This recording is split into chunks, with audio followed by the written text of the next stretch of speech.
Colonialidad del poder, Eurocentrismo y América Latina, por Aníbal Quijano. 8. 3. Eurocentrismo y experiencia histórica en América Latina. El Estado-Nación en América, Estados Unidos. Si examinamos la experiencia de América, sea en sus áreas hispánica o británica, podemos reconocer diferencias y factores básicos equivalentes. En el área britano-americana, la ocupación del territorio fue desde el comienzo violenta, pero antes de la independencia, conocida en Estados Unidos como la Revolución Americana, el territorio ocupado era muy pequeño. Por eso los indios no fueron habitantes del territorio ocupado, no estaban colonizados. Por eso, los diversos pueblos indios fueron formalmente reconocidos como naciones, y con ellos se practicó relaciones comerciales internacionales. Inclusive se formaron alianzas militares en las guerras entre colonialistas ingleses y franceses, sobre todo. Los indios no eran parte de la población incorporada al espacio de dominación colonial britano-americana. Por eso mismo, cuando se inicia la historia del nuevo Estado-Nación llamado Estados Unidos de América del Norte, los indios fueron excluidos de esa nueva sociedad. Fueron considerados extranjeros. Pero más adelante sus tierras fueron conquistadas y ellos casi exterminados. Solo entonces los sobrevivientes fueron encerrados en la sociedad norteamericana como raza colonizada. En el comienzo, pues, relaciones colonial raciales existieron solamente entre blancos y negros. Este último grupo era fundamental para la economía de la sociedad colonial, como durante un primer largo momento para la economía de la nueva nación. Sin embargo, demográficamente los negros eran una relativamente reducida minoría, mientras que los blancos componían la gran mayoría. Al fundarse Estados Unidos como país independiente, el proceso de constitución del nuevo patrón de poder llevó desde el comienzo a la configuración de un Estado-Nación. En primer término, a pesar de la relación colonial de dominación entre blancos y negros y del exterminio colonialista de la población india, dada la condición abrumadoramente mayoritaria de los blancos, es inevitable admitir que dicho nuevo Estado-Nación era genuinamente representativo de la mayoría de la población.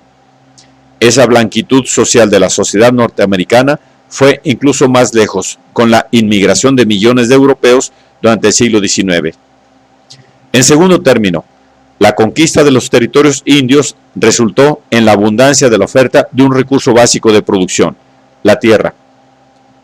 Este pudo ser, por consecuencia, apropiado y distribuido de manera no únicamente concentrada bajo el control de muy pocas gentes, sino por el contrario, pudo ser, al mismo tiempo, parcialmente concentrado en grandes latifundios y también apropiado o distribuido en una vasta proporción de mediana y pequeña propiedad, equivalente, pues, a una distribución demográfica del recurso.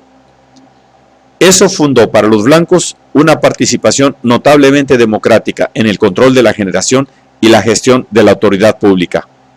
La colonialidad del nuevo patrón de poder no fue anulada, sin embargo, ya que negros e indios no podían tener lugar en absoluto en el control de los recursos de producción, ni de las instituciones y mecanismos de la autoridad pública.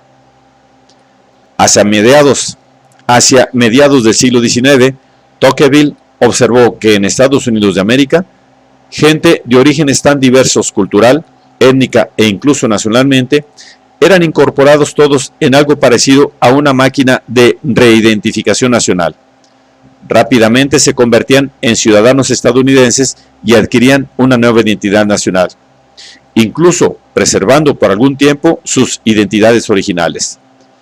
Tocqueville encontró que el mecanismo básico de ese proceso de nacionalización era la apertura de la participación democrática en la vida política para todos los recién llegados. Todos ellos eran atraídos hacia una intensa participación política y con la libertad de decisión de participar o no. Pero vio también que dos grupos específicos no estaban autorizados de participar en la vida política. Estos eran, evidentemente, negros e indios. Esa discriminación era, pues, el límite de ese impresionante y masivo proceso de formación del Estado-Nación moderno en la joven República de Estados Unidos de América. Tocqueville no dejó de advertir que, a menos que esa discriminación social y política fuera eliminada, el proceso de construcción nacional se vería limitado. Un siglo más tarde, otro europeo, Gunnar Myrdal, observó esas mismas limitaciones en el proceso nacional de Estados Unidos. Vio también que, debido a que los nuevos inmigrantes eran no blancos, provenían de América Latina y de Asia, en su mayoría, las relaciones coloniales de los blancos con esos otros pueblos podrían ser un serio riesgo para la reproducción de esa nación. Sin duda, esos riesgos van en aumento hoy en día, a medida que el viejo mito del melting pot ha sido abandonado forzosamente y el racismo tiende a ser de nuevo agudo y violento. En suma, la colonialidad de las relaciones de dominación-explotación-conflicto entre blancos y no blancos, no obstante su intensa vigencia, dada la condición vastamente mayoritaria de los primeros, no fue tan fuerte como para impedir la relativa, pero real e importante, democratización del control de recursos de producción y del Estado. Entre blancos, es verdad, pero con el vigor necesario para que pudiera ser reclamada más tarde también por los no blancos. El poder pudo ser configurado en la trayectoria y la orientación de un Estado-nación. Es a eso que se refiere, sin duda, la idea de la Revolución Americana.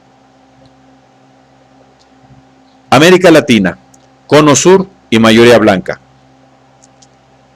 A primera vista, la situación de los países del llamado Cono Sur de América Latina, Argentina, Chile y Uruguay, fue similar a la ocurrida en Estados Unidos. Los indios, en su mayoría, tampoco fueron integrados a la sociedad colonial, en la medida en que eran pueblos de más o menos la misma estructura que aquellos de Norteamérica, sin disponibilidad para convertirse en trabajadores explotados, no condenables a trabajar forzosamente y de manera disciplinada para los colonos. En esos tres países, también la población negra fue una minoría durante el periodo colonial, en comparación con otras regiones dominadas por españoles o portugueses. Y los dominantes de los nuevos países del Cono Sur consideraron, como en el caso de los Estados Unidos, necesaria la conquista del territorio que los indios poblaban y el exterminio de estos como forma expeditiva de homogeneizar la población nacional, y de ese modo facilitar el proceso de constitución de un Estado-nación moderno, a la europea. En Argentina y Uruguay, eso fue hecho en el siglo XIX, y en Chile durante las 3 primeras décadas del siglo XX. Estos países atrajeron también millones de inmigrantes europeos, consolidando en apariencia la blanquitud de las sociedades de Argentina, Chile y Uruguay. En un sentido, esto también consolidó en apariencia el proceso de homogenización en dichos países. Un elemento crucial introdujo, sin embargo, una diferencia básica en esos países en comparación con el caso norteamericano, muy especial en Argentina. Mientras en Estados Unidos la distribución de la tierra se produjo de una manera menos concentrada durante un importante periodo, en Argentina la apropiación de la tierra ocurrió de una manera completamente distinta. La extrema concentración de la tenencia de la tierra, en particular de las tierras conquistadas a los indios, hizo imposible cualquier tipo de relaciones sociales democráticas entre los propios blancos y en consecuencia de toda relación política democrática. Sobre esa base, en lugar de una sociedad democrática, capaz de representarse y organizarse políticamente en un Estado democrático, lo que se constituyó fue una sociedad y un Estado oligárquicos, solo parcialmente desmantelados desde la Segunda Guerra Mundial. Sin duda, esas determinaciones se asociaron al hecho de que la sociedad colonial en ese territorio, sobre todo en la costa atlántica que devino hegemónica sobre el resto, fue poco desarrollada y por eso su reconocimiento como sede de un virreinato fue tardío, segunda mitad del siglo XVIII. Su emergencia como una de las áreas prósperas del mercado mundial fue rápida desde el último cuarto del siglo XVIII, lo que impulsó en el siglo siguiente una masiva migración desde Europa del Sur, del centro y del este. Pero esa vasta población migratoria no encontró una sociedad con estructura historia e identidad suficientemente densas y estables para incorporarse a ella e identificarse con ella, como ocurrió en el caso de Estados Unidos y, sin duda, en Chile y Uruguay. A fines del siglo XIX, la población de Buenos Aires estaba formada en más de un 80% por migrantes de origen europeo. Tardaron, por eso probablemente, en considerarse con identidad nacional y cultural propias diferentes de la europea, mientras rechazaban explícitamente la identidad asociada a la herencia histórica latinoamericana y, en particular, cualquier parentesco con la población india. La concentración de la tierra fue igualmente fuerte en Chile y algo menor en Uruguay. De todos modos, a diferencia de Argentina, los migrantes europeos encontraron en esos países una sociedad, un Estado, una identidad, ya suficientemente densos y constituidos, a los cuales incorporarse y con los cuales identificarse más pronto y más completamente que en el otro caso. En el caso de Chile, por otra parte, la expansión territorial a costa de Bolivia y de Perú permitió a la burguesía chilena el control de recursos cuya importancia ha marcado desde entonces la historia del país. Salitre primero y cobre poco después. En las pampas salitreras se formó el primer gran contingente de asalariados obreros de América Latina, desde mediados del siglo XIX. Y más tarde fue el cobre, que se formó la columna vertebral de las organizaciones sociales y políticas de los obreros chilenos de la vieja república. Los beneficios distribuidos entre la burguesía británica y la chilena permitieron el impulso de la agricultura comercial y de la economía comercial urbana. Se formaron nuevas capas de asalariados urbanos y nuevas capas medias relativamente amplias, junto con la modernización de una parte importante de la burguesía señorial. Fueron esas condiciones las que hicieron posible que los trabajadores y las capas medias pudieran negociar con algún éxito, desde 1930 a 1935, las condiciones de la dominación, explotación, conflicto. Esto es, de la democracia en las condiciones del capitalismo.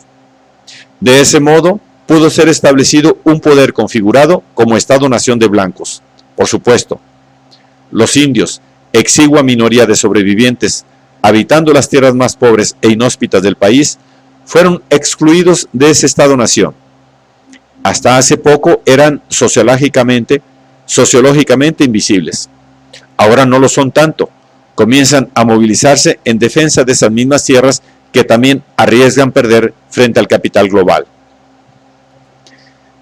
El proceso de homogenización de los miembros de la sociedad imaginada desde una perspectiva eurocéntrica como característica y condición de los estados-nación modernos fue llevado a cabo en los países del cono sur latinoamericano no por medio de la descolonización de las relaciones sociales y políticas entre los diversos componentes de la población, sino por la eliminación masiva de unos de ellos, indios, negros y mestizos.